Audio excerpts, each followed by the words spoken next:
Hey, what's up, guys? It's Dan from Crypto Camacho. Hey, guys, today I am on the road again. Obviously, you can see I'm driving, but I wanted to really just kind of chat with you about what's going on in the news. There's a lot going on in the news right now. I mean, things are happening in the world. The world is changing.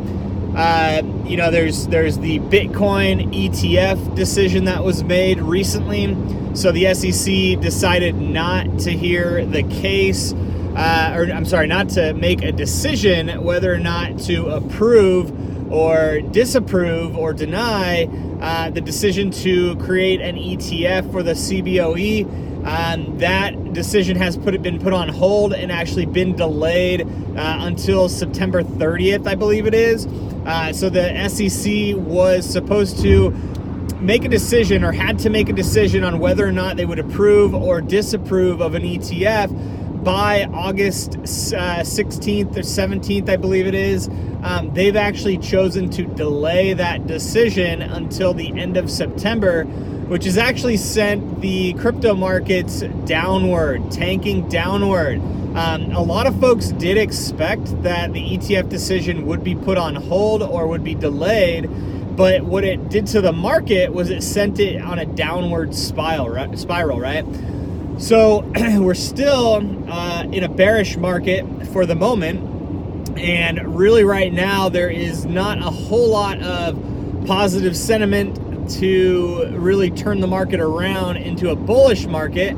However, in the last half of the year, between August, September, and December, we could see some interesting things happening in the crypto markets. I mean, a lot of things are happening, and it's interesting because I look on, Twitter, on different news outlets in general, and it seems to only be about positive news in the crypto space. And maybe it's the people that I'm following, maybe it's confirmation bias, and I'm trying to drink my own Kool-Aid, but there is a lot of positive sentiment, a lot of positive work going on in the crypto space. I mean, I'm hearing things left and right.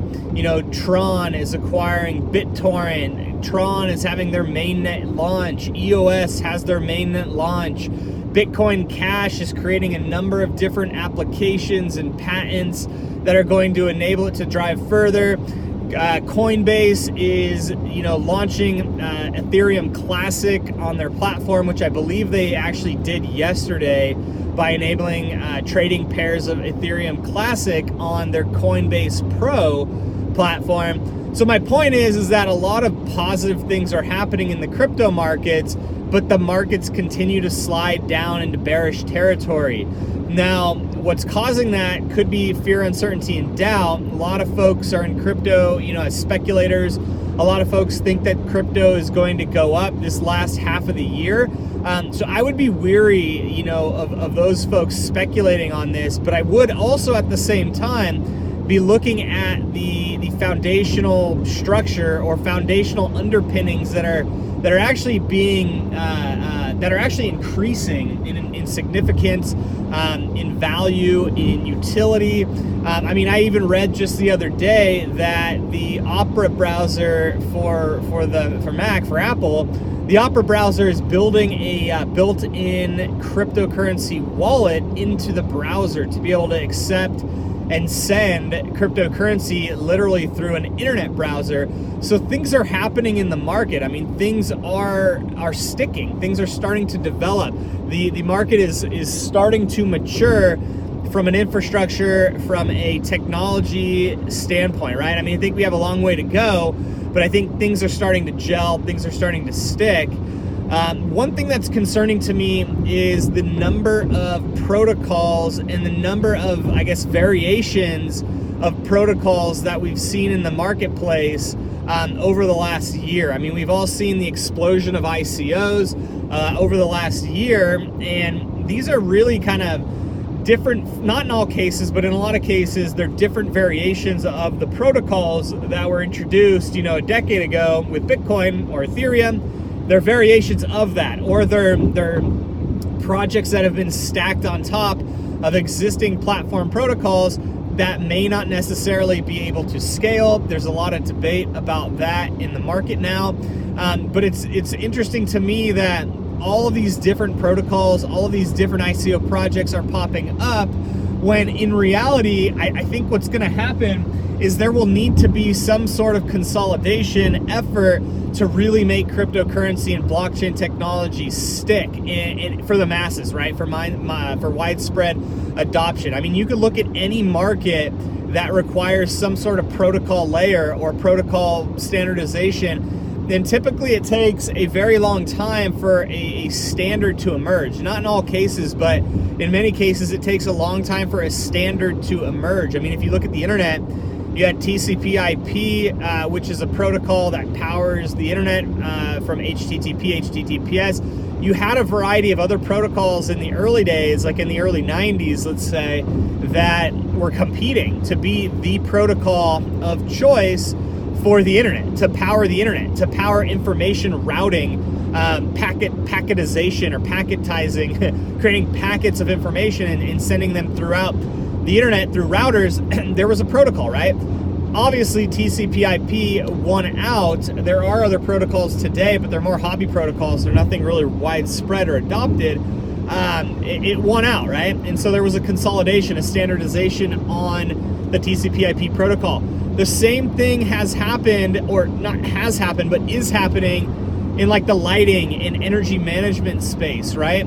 You have all of these different protocols. You have Zigbee, you have BLE, which is Bluetooth, you have Thread, you have these wireless mesh types of protocols.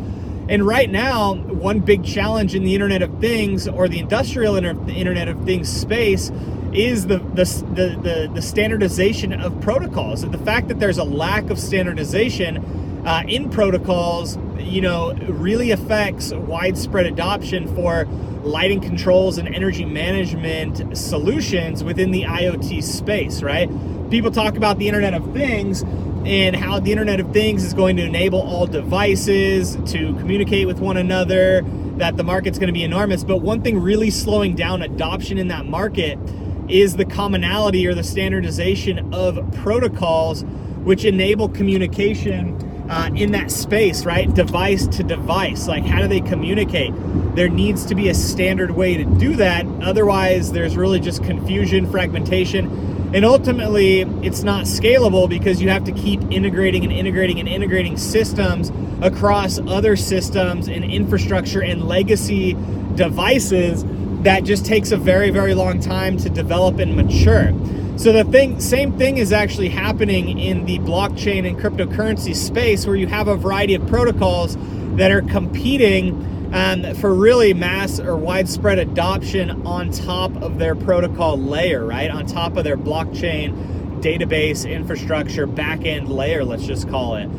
You have Stellar Lumens, you have XRP, which is Ripple, you have Bitcoin Cash, you have Ethereum, you have Bitcoin Core, you have all of these different and there's more, right? There's EOS, there's Tron, there's all different types of protocols out there that do different things, similar in many ways, but they actually do different things when it comes to a technology standpoint of how the actual protocols work, what they do, what they're, how they operate. There are variations and there are differences, and there's a lot of debate and controversy of which protocols are going to be out in the market, right, and become the standard.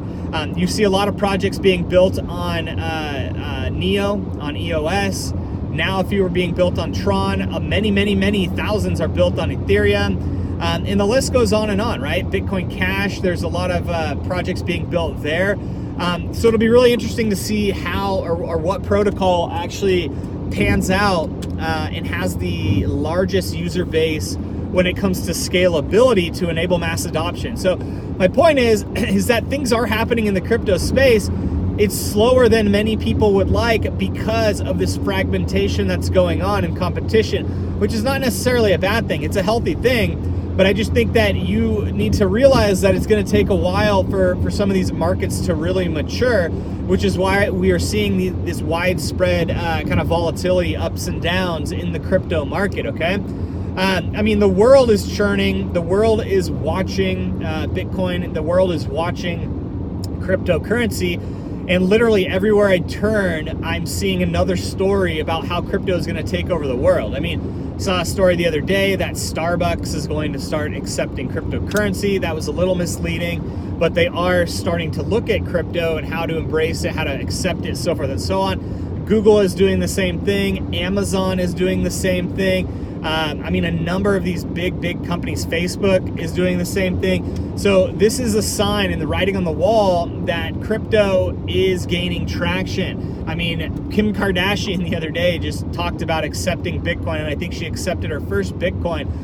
The world is watching. People are noticing what cryptocurrency is and what Bitcoin is.